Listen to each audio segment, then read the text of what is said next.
This is a serious concern. The hysteria is growing and confrontation is incited, basing on the claims that the government of Syria has applied chemical weapons on the 21st of August in Ghouta. And on this pretext, massive military build-up is witnessed in the region. Calls can be heard and threats can be heard that military force will be used against the Assad regime. Washington, London and Paris officially stated that they have cogent evidence, cogent proofs that the Syrian regime is guilty, but they can't present this evidence. They haven't been able to do it so far, but they voice the opinion that the red line has been crossed and there can be no delay in acting. These actions run counter to the accords that were enshrined by the G8 leaders during the Loch Ain summit in June this year, and the declaration has it in black and white that any information on the use of chemical weapons in Syria should be thoroughly and professionally investigated, and the results of such investigation should be submitted to the UN Security Council. And those G8 summit participants who now shrug off this accord try to assume the role of the investigators and the Security Council. Say, we have been adamantly supportive of investigating any claims that chemical agents were used or might have been used. And like investigating this situation, one should analyze fully the information that circulates in the internet and questions the use of the chemical weapons by the governmental forces.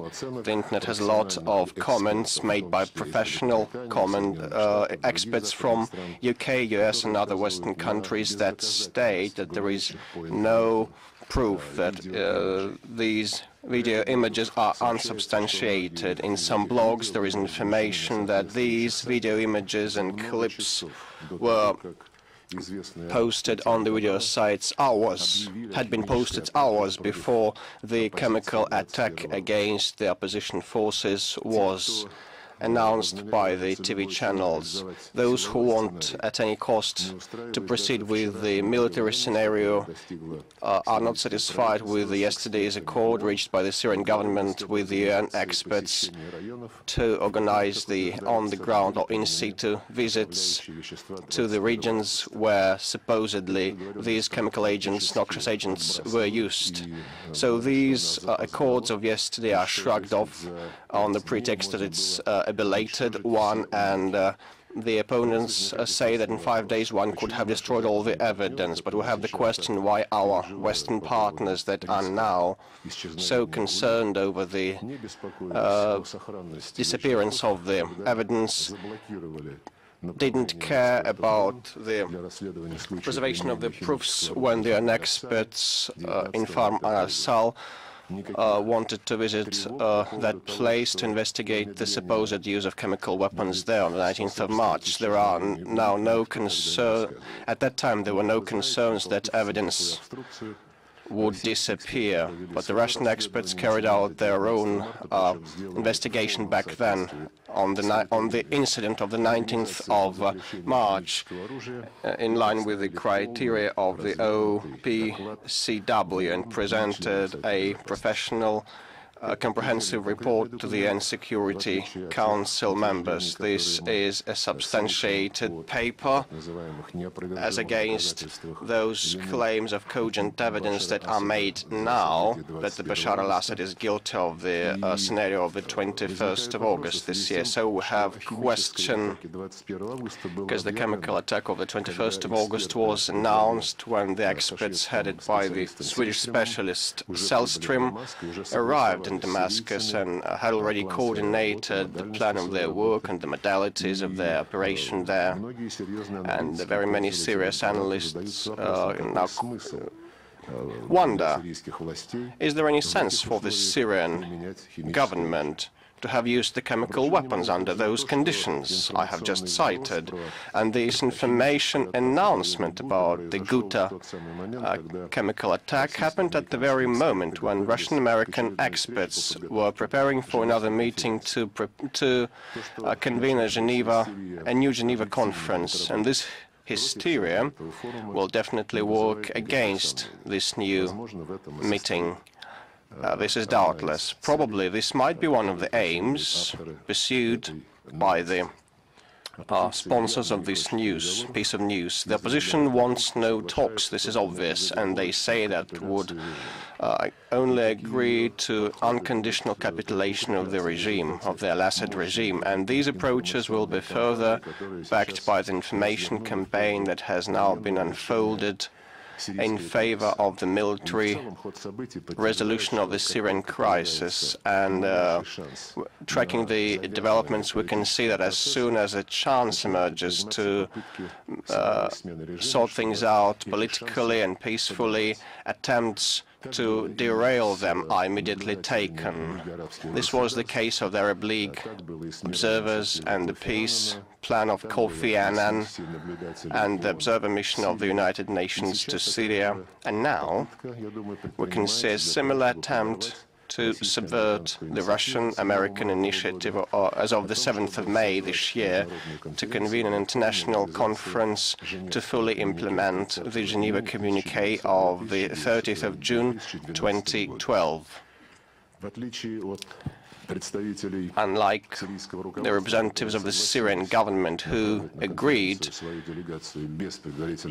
to send their delegates without any preconditions, the opposition so far, up to this moment, 5 months past the accord, did not agree. So I'd like to understand what signals oppositional leaders receive from their sponsors as regards the preparation of the conference. Let me cite the Daily Beast website, an American website, the statement made by the National Coalition, Hamid Saleh, that what Americans say to the opposition leaders: you will sit down the table and say that you require the deposing of Assad. They will not agree, and in this case we will emerge to the scene. So if there is no resignation of Assad, we will emerge. I hope that this is not true. Yesterday spoke with Mr. Kerry, US Secretary of State, and he confirmed the commitment of Washington for international conference. They keep working with the opposition, he said, to ensure their participation, and I called on my colleague to make coordinated signals and send coordinated messages to all the related parties of the conflict, to the government, the groups of opposition, that there is no alternative to a political settlement via a direct dialogue of the Geneva II conference. This is what we do in our contacts with Damascus and all groups of Syrian opposition, and we're committed to the provision of the declaration, which is of utmost importance, made at Loch Ain Jade Summit, when the leaders stated that governmental and oppositional efforts should be joined and merged to combat terrorists together, to make them leave, to squeeze them out of the Syrian Arab Republic. And I believe this should be the focus of the efforts of the Jade leaders and all the international community, as against the military build-up of assault groups and inciting confrontation. We had this movie before in Iraq and Libya. Not a single case of the military interference and intervention resulted in things improving and life standards improving or stabilization in place. On the contrary, the region is destabilized in an unprecedented way. So everybody should be responsible, should act with utmost responsibility, work together in concert, as was agreed by our leaders in Loch Ain Jade Summit in June this year. Now I'm ready to take your questions. So colleagues, please, the first question from Russia 24 TV channel. Russia 24 TV channel, Dina Ivanova. Concerning Geneva 2, I'd like to ask you a question. There's been a lot of talk about this conference, and you said it's very important to hold it in near future. Any specific dates? So when it's scheduled for? As you can understand, to hold the conference, one should fix the number and the makeup of the participants and establish it. After the Russian-US initiative was announced on the 7th of May, the government said that it would be ready to send their delegates without any preconditions. The only aim of Russia and US being borne in mind that the talks should be in place, should be conducted, so that the Geneva communique as of 30th of June last year should be fully implemented. The opposition did not voice any consent. First they said they wanted some additional guarantees, additional strings. Then at the start of the year, the then leader of the oppositional coalition, Mr. Al-Khatib, stated that he was ready for talks without any preconditions. Afterwards, he was quickly and immediately deposed, and the current opposition leaders state that the military balance and alignment of forces should be restored so that they can visit and attend the conference, and guarantees should be provided that the delegation of Assad would have the declaration of capitulation ready and would submit all the powers to the opposition, which runs counter to the Geneva communique of last year and which is the basis of the Russian-American initiative, because this communique says that the government and the opposition groups should be in accord on the parameters of the transition period and on the establishment of the caretaker body that would prepare the future elections and constitution. So now it's not about fixing the date or scheduling the conference and try to persuade those who are still hesitant, the opponents of the regime who are still hesitant. Their position is too negative to proceed with organizational matters and procedural matters. And in line with the accords we have reached with the Americans, our partners with the United States try to work with them. And as yesterday Mr. Kerry reassured me, he commits to have the opposition in place at the Geneva conference in a constructive mood without any unrealistic preconditions in their minds. As soon as we have this consent of theirs, we could proceed with the discussion of less dramatic questions like the participation of some other groups. The Kurds are interested in being represented at this conference. They want to be part of the united Syria, of a single state. They want to negotiate the limits, the borders, the frontiers of their autonomy, and the circle of external participants also must be subject to negotiation. Iran's candidacy is the most problematic issue. We believe that this country plays the role of paramount importance as regards what happens today in Syria, and those who are indeed stakeholders to the conflict should be present at the negotiating tables. There are some other states that are willing to participate in Geneva II conference, but they have adopted, a very subjective or partial stances, saying that Iran does not deserve it. But it's not about prizes to be handed out. It's not a sort of a gift-giving. It's going to be a meeting of a group of states to have the highest level of representation so that all the stakeholders to the conflict should be represented at the conference. So, various timelines were named. September was named, but I believe that it's not realistic now. It's not viable. So we should first deal with the substance of the conference as soon as possible, and then we will be able to negotiate the exact date further on. Thank you. Reuters. Агентство Рейтер, Алексей Онищук. Reuters agency, Alexei Onishuk, could you tell me if the UN inspectors will find the evidence of using the chemical weapons by Assad's regime, will Russia reconsider its position and maybe vote for military intervention into Syria in the Security Council, or maybe abstain in the Security Council as it happened in Libya case?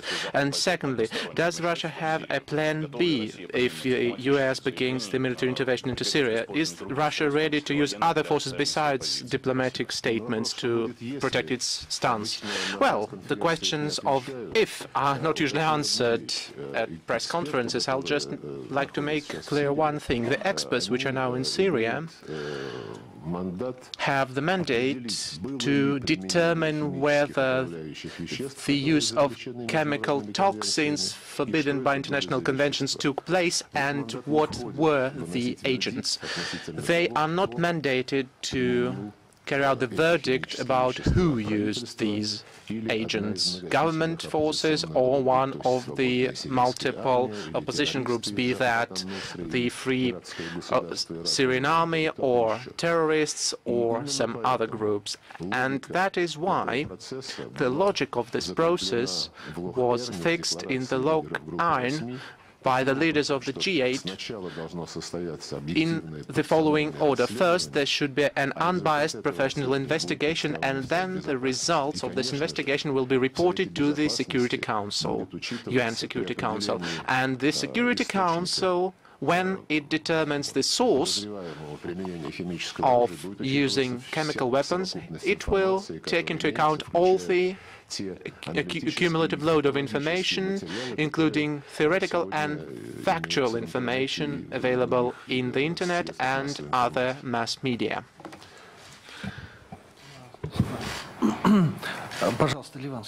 You're welcome, Lebanese channel. Lebanon. Mahmoud Hajar, Lebanon Communication Group Al-Hajar. Mr. Lavrov, I wouldn't speak of ifs, but when there is a situation that the West and other allies will not listen to the Russian diplomats and they take this insane step, what would be the position of Russia in that case? And for 2.5 years now, we've been using this reason and common sense. Are those diplomatic actions enough to stop this insanity from the Western side and for the adequate response? Thank you. Well, you know, it is very difficult to understand the real motives by which our Western colleagues are guided when, having had the destructive interventions in Iraq, then in Libya, and having not solved any other problems which have emerged during the Arab Spring, in order to assist to the mentioned states to have stability and interconfessional and inter-ethnic peace, not having solved those problems, those countries begin to make statements at the summit level which are really astonishing. And they're astonishing in a way that we could not understand the political path which those statements set. I asked John Kerry yesterday during our phone conversation what was the strategy of their actions, how they planned to make it sure that the almost declared, although not yet sanctioned, action against Syria could help to solve the problems in the region and not multiply them and not lead the region to the real catastrophe. What are your plans to ensure that? I asked. And his answer was, I'd say, a bit narrower than my question. He just called on Russia and China to join the efforts on eradicating chemical weapons and not allowing it to be in the wrong hands. By the way, speaking about the strategies of our Western partners, just look attentively. A couple of years ago, one of the most popular calls that were addressed to us, and some of them to China as well, these were calls on Russia to take the correct side in history. And just remember, for the last 6 months, or maybe 12 months, I don't have it in my memory that there were any calls about the right side in history were repeated. I don't remember that, because few people understand what would be the end of the process called Arab Spring. And if someone thought of this process as a manageable chaos, then only the last word remains now of this word group, chaos. I'm not I do not support the theory of the conspiracy theory, but I believe that those actions that someone supports is now in the forms which the international community has to ensure of the dialogue and national reconciliation within the countries. But instead, we see that many key actors have begun taking sides and act on the principle the winner is always right, and forgetting the old alliances, placing bets on those who thought to be the winning side, and then the winning side turned to be the losing side, etc. This policy, this kind of policy, is the policy ad hoc, as we say, but we need to have a comprehensive policy instead. And we need to have the logical policy. You can't, for example,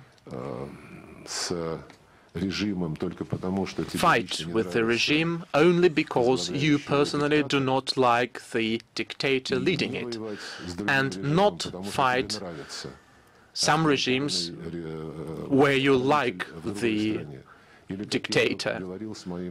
Or maybe, as I spoke with my friend Laurent Fabius when we discussed all those matters, in Mali, for example, the French were helping to fight against terrorists and illegal groups which were armed and supported by the French in Libya.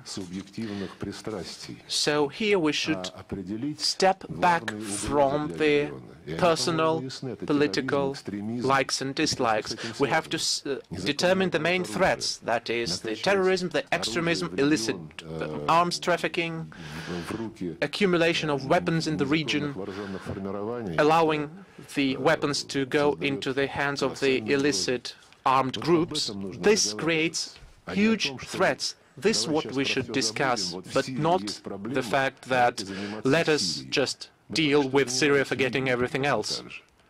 It happened so in Libya, and it had happened so in Iraq. There, the consequences and implications for the Arab world were not taken into account. And the fact that external players are being involved in the conflict, forcibly involved in this or that conflict in the Middle East and in the north of Africa, this fact could lead to sharp aggravation of the likes and dislikes in the Islamic world. We shouldn't forget that, including during our work with the Organization of Islamic Cooperation.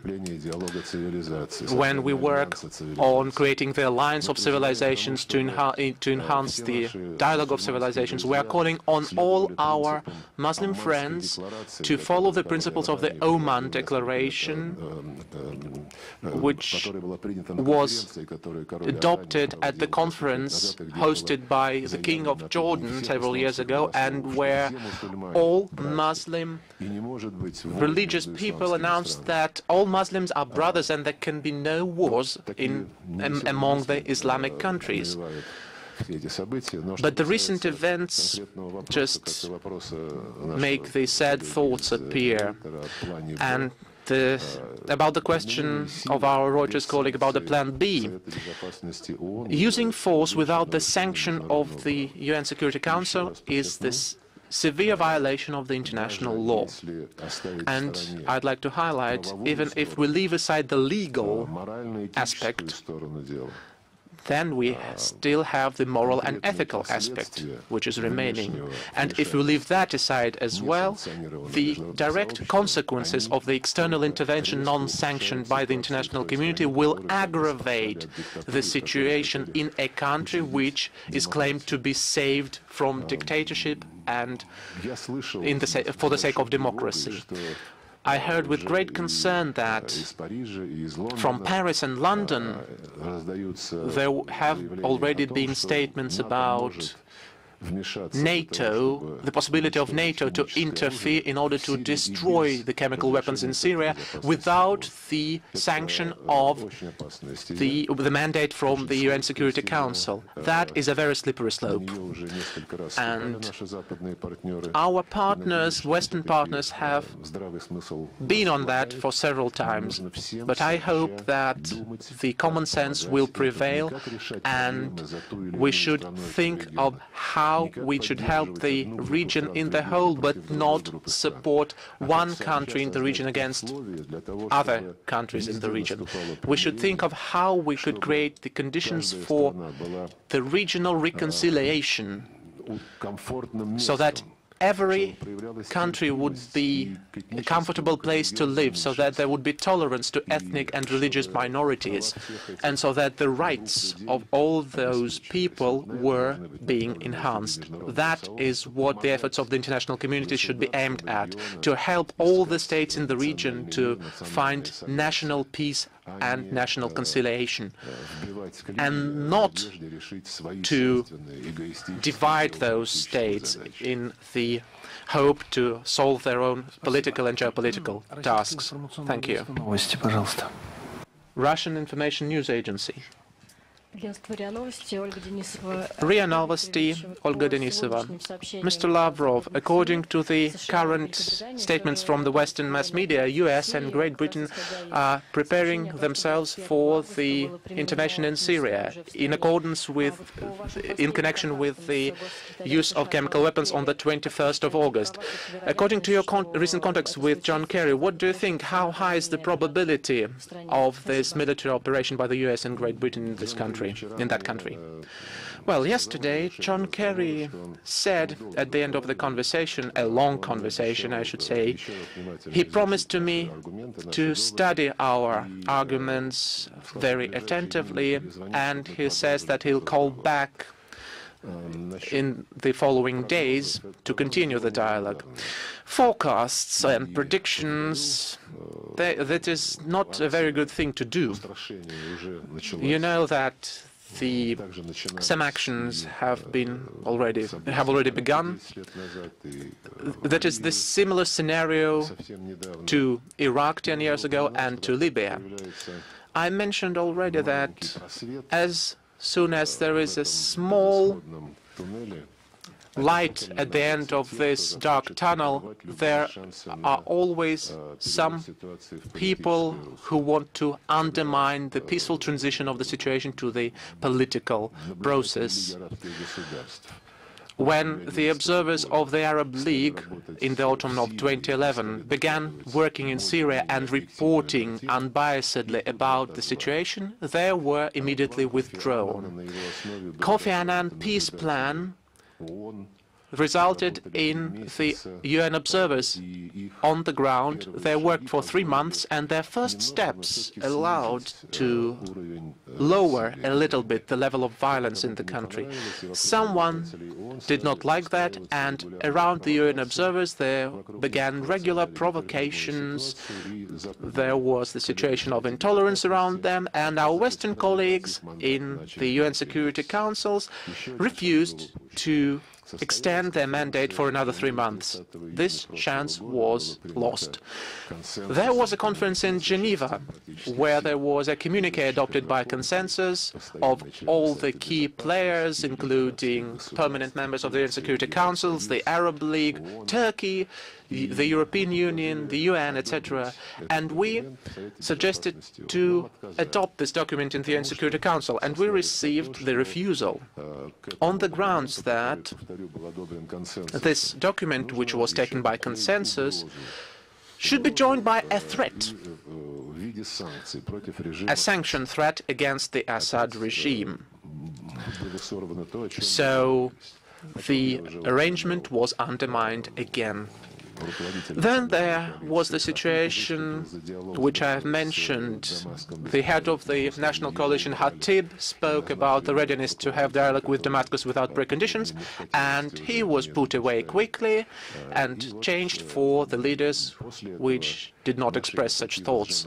And after that, the Russian-American initiative on creating the conference to follow the Geneva communique, which our partners did not want to adopt in the UN Security Council last year, and the situation we see as it goes.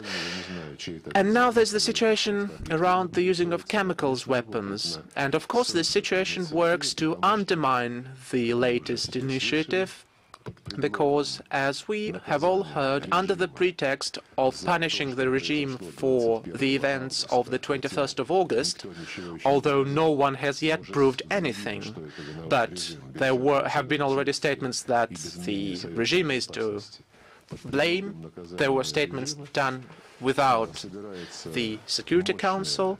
So under the pretext of this, there is a huge military group, including the US, the Great Britain, etc., and some other countries, which is being accumulated on the borders of Syria. That is the Navy groups and other military units. And in this condition, of course, the opposition does not want to agree to go to the conference, because why do they need it when all the military infrastructure will be bombed soon, and then they could become the leaders of Damascus? But this is not just an illusion. This is a huge mistake which will not lead to any peace and calm situation. This will lead only to more bloodshed in the civil war in Syria. Another fact that proves that someone is willing to thwart all the efforts of normalizing the situation, like Alexander Kazimierz has just told me while we were preparing for the press conference. The experts, chemical experts of the United Nations, have started their first mission in situ. They went to a specific district and they were shot by snipers on the territory controlled by militants. Someone might say that the snipers shot from some other side, but anyway, it's all links of one chain, and these all do not instill optimism. Okay, Bloomberg, please. Good day, Mr. Lavrov. Could you please tell us whether Russia also has the information from surveillance services probably confirming that this attack might have been a provocation for the part of opposition? What attack? I'm referring to the chemical weapons attack of the 21st of August. You know what? This is not a question to the Russian special services.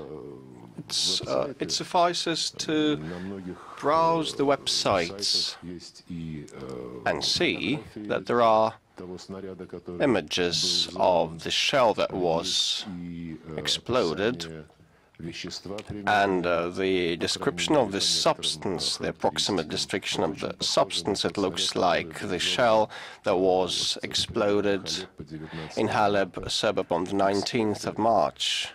the thing I previously referred to, and the professionals who have the track record of working with the OPCW draw everybody's attention to the fact that these video images suggest very many questions, like there are images, appalling images of dozens of children lying on the ground.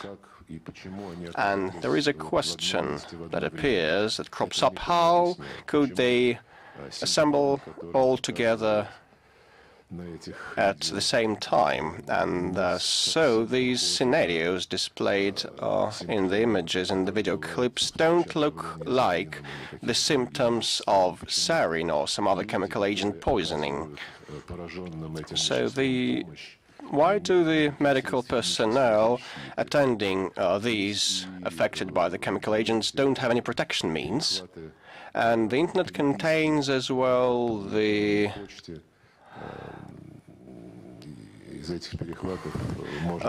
emails, email interceptions, and one can conclude after reading them that the substances were supplied from abroad, probably.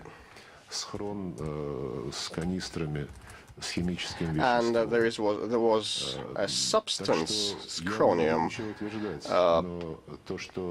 discovered recently.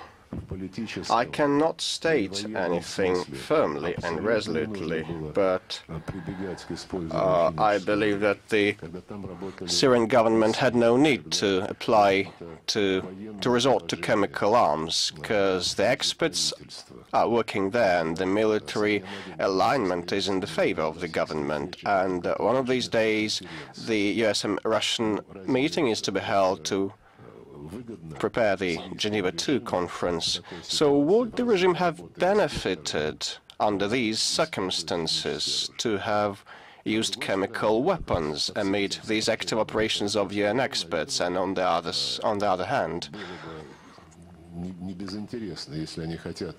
one might have been interested, well, if wishing to deal a blow to the regime from abroad, one might organize such a provocation against the regime. I can't state anything firmly, unlike those who already made claims that the government made these crimes. But I believe that we should wait for the objective results of the investigation by a group of experts, unless it is thwarted by a sniper, shelling, or any other assault.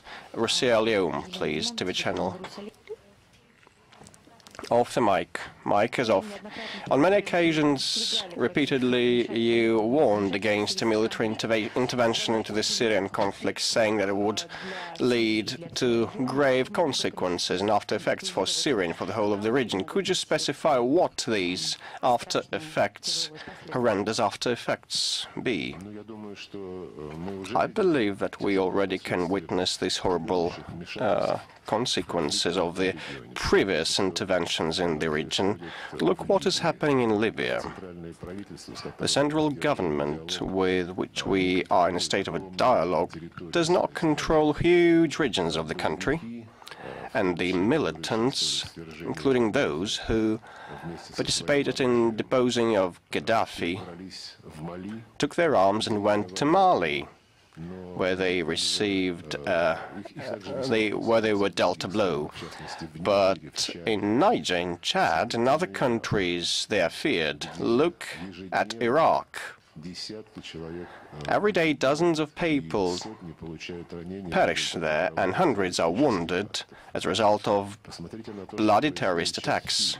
Look at what is happening in Syria now. It's a real, full-fledged civil war. The government is waging a war against what is called Free Syrian Army, and a great number of terrorists like Jabhat al-Nusra and the Islamic State of Lebanon and Iraq and other terrorist units and groups. And the Syrian Free Army faces terrorists every now and then and merged with them. Probably if someone thinks that if one shells all the infrastructure and erases it to the ground, allowing the opposition to win, it's an illusion. Even if the victory of the opposition is there, the civil war will continue, but the current government will become the opposition. And the region has a number of instances to cite. Dear colleagues, bear in mind this schedule. So we will take two more questions, couple of more questions. Kommersant newspaper, broadsheet newspaper. Thank you so much, Sergey Viktorovich. I have a request to you. Could you specify on the mechanism of the Commission's operation? It does not have a mandate. Yeah, I can see you. To specify who exactly committed the attack, but if it establishes that there was an attack with this or that substance, and then the information is submitted to the Security Council, what if the Security Council members disagree and cannot meet each other halfway? Will the Security Council be not accused of sitting on the hands? And what time does the Commission have to establish the facts? Because, as Western media report, the decision on the intervention may be taken within the upcoming days. I have already said that the Western leaders make statements judging by they don't want to expect the results of the Commission's activity. They have made their own decisions. They made no comment on our detailed report that was presented as a result of our investigation of what happened on the 19th of March. And the report is a very detailed and professional one, with all the probes and tests cited, and the laboratories are certified with the OPCW. And this is also part of the mandate of the Commission, and the visits to the Ghouta region of the 21st of August, where the attack of the 21st of August took place, was coordinated additionally when the mission had already arrived in Damascus. And the OPCW, which sent its experts to the region, has its own procedure and rules. They don't make any accusative, they don't accuse anybody. They just cite facts that a shell was found, whether the production mode was improvised or industrial, whether it's in line with the industrial standards or it's an improvised device, and it presents all the objective facts. And later the UN Security Council is to decide, and every now and then the UN Security Council members can't arrive at a unanimous conclusion. And let me guess that the surety, the firm surety and confidence that they are right, expressed by our Western partners, saying they need no tests and probes, they know everything by default, and their surveillance services received cogent evidence. All these statements suggest what stance they might adopt at the UN Security Council.